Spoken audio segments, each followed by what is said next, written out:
Justice Hema കമ്മിറ്റിയുടെ റിപ്പോർട്ടിന്റെ മീതെ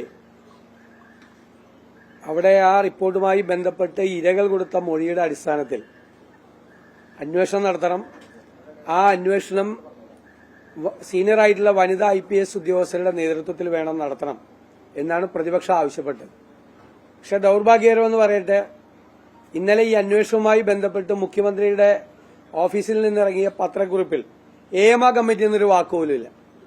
അതിനു പകരം പറഞ്ഞിരിക്കുന്നത് സിനിമാ രംഗത്ത് പ്രവർത്തിക്കുന്ന ചില വനിതകൾ ഈ സമീപകാലത്ത് അവർക്കുണ്ടായ ദുരനുഭവങ്ങളെക്കുറിച്ച് ചില അഭിമുഖങ്ങളും പ്രസ്താവനകളും നടത്തിയതിനെക്കുറിച്ച് അന്വേഷിക്കാൻ വേണ്ടിയിട്ടാണ് ഒരു സംഘം രൂപീകരിച്ചിരിക്കുന്നത്.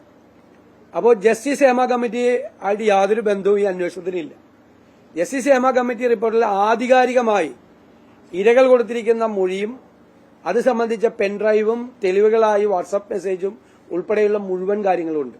സർക്കാർ നിയോഗിച്ച ഒരു കമ്മിറ്റിയുടെ മുൻപാകെ ഇരകൾ കൊടുത്ത മൊഴിയെക്കുറിച്ച് ഒരു കാരണവശാലും അന്വേഷിക്കില്ല എന്നുള്ള നിലപാടാണ് സർക്കാർ സ്വീകരിച്ചിരിക്കുന്നത്. ആ നിലപാട് സ്വീകാര്യമല്ല. അതിനെക്കുറിച്ചാണ് അന്വേഷിക്കേണ്ടത്. അതിനെക്കുറിച്ചാണ് കോടതിയിൽ കേസ് വന്നപ്പോൾ കോടതി പറഞ്ഞത് എന്താണ് അന്വേഷിക്കാൻ തടസ്സം എന്ന് ചോദിച്ചത്. അതിനെക്കുറിച്ച് അന്വേഷിക്കില്ല. മാത്രമല്ല, അതുമായി ബന്ധപ്പെട്ട പുറത്തുവന്ന വാർത്തകളിൽ സർക്കാരുമായി ബന്ധപ്പെട്ട ആളുകൾ പറയുന്നത് ഇരകൾ മൊഴിയിൽ ഉറച്ചു നിന്നാൽ എന്നാണ്. ഏത് ലൈംഗികാരോപണ കേസിലാണ് ഇരകൾ മൊഴിയിൽ ഉറച്ചു നിൽക്കണമെന്നുള്ളൊരു കണ്ടീഷൻ മുമ്പോട്ട് വയ്ക്കുന്നത്? അന്വേഷിക്കാതിരിക്കാനുള്ള മാർഗങ്ങളാണ് സർക്കാർ അന്വേഷിക്കുന്നത്. വേട്ടക്കാരെ സംരക്ഷിക്കാൻ വേണ്ടിയിട്ടുള്ള നിരന്തരമായ ശ്രമങ്ങൾ. മാത്രമല്ല, ഇനിയും ഈ ഇരകളായി മൊഴികൾ കൊടുത്തിരിക്കുന്ന ആളുകൾ വീണ്ടും വന്ന് പരാതി കൊടുക്കണം, മൊഴികൾ കൊടുക്കണം എന്ന ആവശ്യം വീണ്ടും അവരെ അപമാനിക്കുന്നതിന് വേണ്ടി ഇവിടെ സർക്കാർ ചെയ്യുന്നത് ഇരകളെ അപമാനിക്കുകയും വേട്ടക്കാരെ സംരക്ഷിക്കുകയും ചെയ്യുന്ന നടപടികൾ തന്നെ തുടർച്ചയായി എടുത്തുകൊണ്ടിരിക്കുകയാണ്. സാംസ്കാരിക മന്ത്രി ഇതിന്റെ ആദ്യത്തെ ദിവസം മുതൽ ഡേ 1 മുതൽ അദ്ദേഹം എടുത്തിരിക്കുന്ന നിലപാടുകൾ പരിശോധിച്ചാൽ അറിയാം. ഒരു ദിവസം ഒന്ന് പറയും, പിറ്റേ ദിവസം മലക്കം പറയും, വീണ്ടും വേറൊന്ന് പറയും. മാറി മാറി എത്ര അഭിപ്രായമാണ് കേരളത്തിലെ സാംസ്കാരിക മന്ത്രി ഈ വിഷയത്തെക്കുറിച്ച് പറഞ്ഞിരിക്കുന്നത്. ആദ്യം മുതലേ തന്നെ ഇതിൽ ഇരകളായ ആളുകൾക്ക് നീതി കൊടുക്കില്ല എന്നുള്ള ഒരു നിലപാടാണ് ഗവൺമെന്റ് എടുത്തിരിക്കുന്നത്. ഇന്നലെ മുഖ്യമന്ത്രിയുടെ ഓഫീസിൽ നിന്ന് പുറപ്പെടുവിച്ചിരിക്കുന്ന ആ പത്രക്കുറിപ്പിലും ജസ്റ്റിസ് ഹേമ കമ്മിറ്റി എന്നുള്ളൊരു വാക്കുപോലും ഇല്ല. പുതിയതായി വന്നിരിക്കുന്ന അഭിമുഖങ്ങളും പ്രസ്താവനകളെ കുറിച്ചും അന്വേഷിക്കുന്നത്. എന്നിട്ട് ഈ വനിതാ IPS ഉദ്യോഗസ്ഥന്മാരെ ഇത്രയും വെച്ചിട്ടുണ്ട്. അതിന്റെ കൂടെ എന്തിനാണ് മെയിലായിട്ടുള്ള ഉദ്യോഗസ്ഥന്മാരെ വെച്ചിരിക്കുന്നത്? സ്പർജൻ, എനിക്ക് അതിലെ ഉദ്യോഗസ്ഥന്മാരെ കുറിച്ചൊന്നും പരാതിയില്ല, അവരൊക്കെ നല്ല ആളുകളാണ്. പക്ഷെ സ്പർജൻ കുമാർ തിരുവനന്തപുരം സിറ്റി പോലീസ് കമ്മീഷണറാണ്. ഭാരിച്ച ചുമതലയുള്ള അദ്ദേഹത്തിന് എന്തിനാണ് അതിന്റെ അകത്ത് വെച്ചത്? എനിക്ക് വ്യക്തിപരമായ അദ്ദേഹത്തെക്കുറിച്ച് ഒരു പരാതിയില്ല. വെങ്കടേഷിനെ കുറിച്ചോ ഉദ്യോഗസ്ഥന്മാരെ കുറിച്ചോ ഒന്നും പരാതിയില്ല. വനിതാ IPS ഉദ്യോഗസ്ഥരെ വച്ചിരിക്കുന്ന ഈ കേസിൽ എന്തിനാണ് ബാക്കിയുള്ള അതിന്റെ മീതെ അവരെ നിയന്ത്രിക്കാൻ വേണ്ടിയിട്ട് അതിന്റെ മീതെയുള്ള ഉദ്യോഗസ്ഥന്മാരെ വെച്ചിരിക്കുന്നത്? മാത്രമല്ല, ഇപ്പോൾ വച്ചിരിക്കുന്ന ചില ഉദ്യോഗസ്ഥരെ കുറിച്ച് സ്ത്രീപീഡന കേസുകൾ അന്വേഷിച്ചതുമായി ബന്ധപ്പെട്ട ഗുരുതരമായ ആരോപണങ്ങൾ കേരളത്തിലെ നിയമസഭയിൽ തന്നെ ഇതിനു മുമ്പ് വന്നിട്ടുണ്ട്. അങ്ങനെയുള്ള ആളുകളെ ഈ അന്വേഷണ സംഘത്തിൽ വെച്ചിരിക്കുന്നത് ശരിയാണോ? ഇതിനു മുമ്പ് സ്ത്രീപീഡന കേസുകൾ അന്വേഷിച്ച സമയത്ത് ഗുരുതരമായ ആരോപണം കേരളത്തിന്റെ നിയമസഭയിൽ തന്നെ വന്നിട്ടുള്ള ഉദ്യോഗസ്ഥരുണ്ട്. ആ ഉദ്യോഗസ്ഥരുകൂടി ഈ അന്വേഷണ കേസിൽ വന്നിരിക്കുകയാണ്. അപ്പൊ എന്താണ് സർക്കാരിന്റെ കയ്യിലിരിപ്പ്? നാണമുണ്ടോ അവർക്ക്?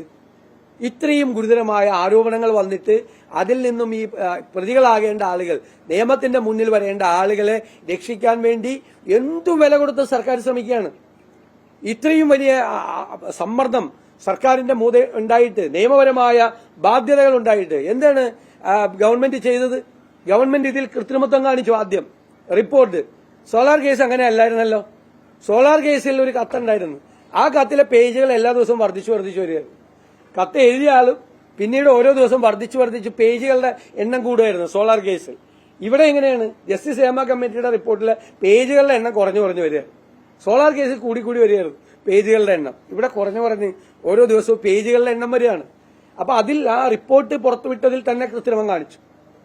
പിന്നെ നിയമപരമായ സർക്കാരിന്റെ ഉത്തരവാദിത്തം, ഇവർക്കെതിരായിട്ട് അന്വേഷണം നടത്തി കേസെടുക്കാനുള്ള ഉത്തരവാദിത്തം. ഞാൻ നേരത്തെ സൂചിപ്പിച്ചതുപോലെ ഭാരതീയ ന്യായ സംഹിതയിലെ സെക്ഷൻ 199 അനുസരിച്ച് സ്ത്രീകൾക്കെതിരായ ലൈംഗിക അതിക്രമങ്ങൾ റിപ്പോർട്ട് ചെയ്താൽ അത് വേണ്ട രീതിയിൽ ചെയ്തില്ലെങ്കിൽ അത് തന്നെ കുറ്റകൃത്യമാണ്. ആ കുറ്റകൃത്യമാണ് സാംസ്കാരിക മന്ത്രി സജി ചെറിയാൻ ചെയ്തിരിക്കുന്നത്.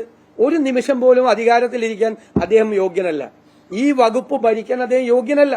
അദ്ദേഹം ഗുരുതരമായ സത്യപ്രതിജ്ഞാ ലംഘനം നടത്തിയിരിക്കുന്നു. റിപ്പോർട്ട് പുറത്തുവിട്ടതിൽ കൃത്രിമം കാണിച്ചിരിക്കുന്നു. വേട്ടക്കാരെ സംരക്ഷിക്കാൻ വേണ്ടിയിട്ടുള്ള ഉറച്ച നിലപാടുകൾ സ്വീകരിക്കുന്നു. ഇരകളെ വീണ്ടും വീണ്ടും അപമാനിക്കാനുള്ള ശ്രമം നടത്തുന്നു. ഒരു നിമിഷം പോലും സാംസ്കാരിക മന്ത്രി സജി ചെറിയാൻ അധികാരത്തിലിരിക്കരുത്. അദ്ദേഹം രാജിവെക്കണം. രാജിവെച്ചില്ലെങ്കിൽ മുഖ്യമന്ത്രി അദ്ദേഹത്തിന്റെ രാജി ചോദിച്ചു വാങ്ങണം. ഇതാണ് പ്രതിപക്ഷത്തിന്റെ നിലപാട്.